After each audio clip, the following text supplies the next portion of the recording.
Guys, ito na po ang tanim natin gulay.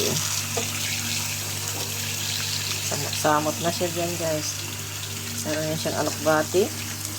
Tingnan nyo. Malaki ng dahon ng aking alokbati. Nabasa na ako, Indoy. At saka meron din akong dahon ng ampalaya. Diba?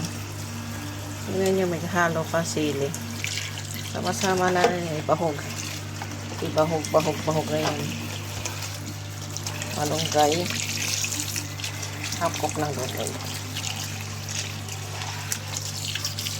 Kain tayo ng gulay for today. Laki na sili na to.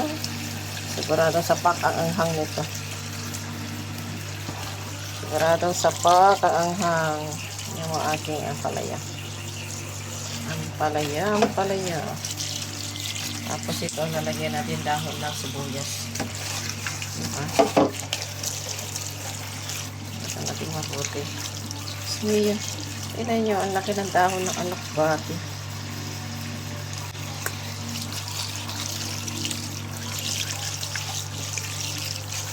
Diba? Ito ang halo natin. Okra. Ito, binili ko na yan. Ang talong. Diyos mio. Mine na kayo. Sinong magmamine? Free delivery sa talong. Binili ko na yan, guys. Saka itong kamatis. Kasi wala pa akong tanim na kamatis. Saka okra. Yan. Ang ating halo yan. Saka ito at konting munggo. Ayan. Diba? Konting munggo. Guys, meron po tayo kahapong pinakuluang karpa. Yung pala nito, tanglad. At karpa. Cinnamon stick. Cinnamon stick po yan. Drink healthy tayo. Diba? Halo niyan ay